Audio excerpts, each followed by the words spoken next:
MH1 news में आप सबका स्वागत है। मैं हूं चंद्रशेखर धरनी। कांग्रेस के दिग्गज विधायक, पूर्व स्पीकर, पूर्व मंत्री अशोक अरोड़ा जी हमारे साथ मौजूद हैं। अरोड़ा जी, जिस प्रकार से सेशन में आपने अनिल विज जो मंत्री हैं, कैबिनेट मंत्री हैं, और नंबर 2 पर उन्होंने ओथ ली थी, उनकी सुरक्षा को लेकर चिंतित नजर आई, उसके क्या कारण थे? देखिए, बहुत ही सीरियस मैटर था कि हरियाणा सरकार का एक मंत्री पब्लिकली कहते हैं कि चुनाव के दौरान मेरी हत्या की साजिश रची गई, और उन्होंने यहां तक भी आरोप लगाया कि मेरी जो Z+ सिक्योरिटी थी उसमें भी कटौती की गई। तो कल मैंने विधानसभा में कहा कि बाकी सारी बातें जो हैं वो बाद में की जाए, पहले इस गंभीर इशू पे कि उसका सदस्य जो आज मंत्री है और इस प्रकार से उन्होंने आरोप लाए हैं, तो निश्चित रूप से कहीं ना कहीं सरकार घेरे में है। क्योंकि अगर Z+ सिक्योरिटी की कमी करेगी, या तो होम मिनिस्ट्री ऑफ इंडिया करे या चीफ मिनिस्टर की रिकमेंडेशन पे हो, तो इस पे सरकार का कोई जवाब नहीं आया। सरकार, मुझे लगता है, किसी मामले में भी सीरियस नहीं है। और क्योंकि एक सीनियर मेंबर 7वीं बार के MLA अगर इस प्रकार के आरोप लगाते हैं, तो सरकार को चाहिए कि इसकी जांच बिठाई जाए और जिन लोगों ने ऐसी घटना को अंजाम देने का प्रयास किया उनके खिलाफ कार्रवाई। अनिल विज जैसे शख्सियत जब गृह मंत्री थी तो इन्हें पाकिस्तान से और कई जगह से ऐसी धमकियां भी मिली हुई हैं। इनके घर के आसपास उन दिनों बहुत रिस्ट्रिक्शन भी लागू की गई थी।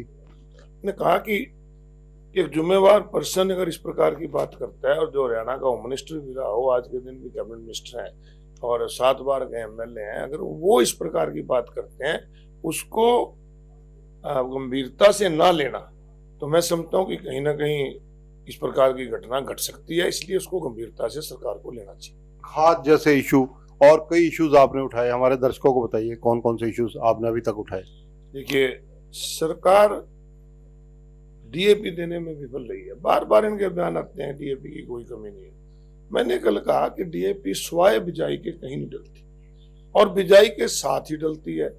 और बिजाई पे अगर किसान को DAP नहीं मिलेगी तो उसका बिजाई पे असर होगा, और हर साल 10% DAP की डिमांड बढ़ती है। सरकार को इसके पहले इंतजाम करने पड़े थे। आज लाइनों में लग रहे हैं, थानों में लग रहे हैं। एक किसान की आत्महत्या हो गई, जहां मैंने इस प्रकार की बात उनसे कही। दूसरा जो मेन मुद्दा पराली का है, सुप्रीम कोर्ट ने सरकार को कहा कि सख्ती से आपने कार्रवाई नहीं करा। सरकार पे सुप्रीम कोर्ट मानने सकी तो और सरकार उनका गुस्सा किसानों पे निकालने लगी। एक ऑफेंस की कहीं आपने सुना है कि 3 सजा? अगर किसी ने एक जुर्म किया उसकी एक सजा। एक पराली जलाने के नाम पे जुर्माना भी ले लिया, FIR भी कर दी, और 2 साल के लिए क्या पोर्टल भी बंद कर देंगे, आपकी खरीद नहीं करेंगे। तो ये जो तानाशाह रवैया सरकार का किसानों के खिलाफ है, इसकी आवाज उठाई मैंने। और जो MSP कहते हैं, हमने 24 चीजों पे MSP दे रहे हैं।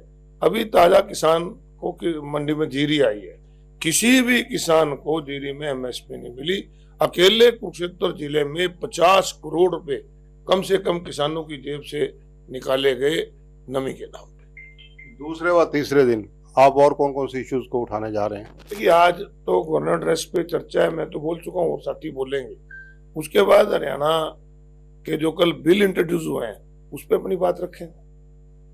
अरोड़ा जी, कहीं ना कहीं ये भी चर्चा आ रही है, देखिए ये फैसला तो कांग्रेस आला कमान का है, लेकिन आपका नाम प्रमुखता से सीनियरिटी के बेस पे पंजाबी चेहरे के रूप में कि कहीं ना कहीं नेता प्रतिपक्ष जो है अशोक अरोड़ा बन सकते हैं।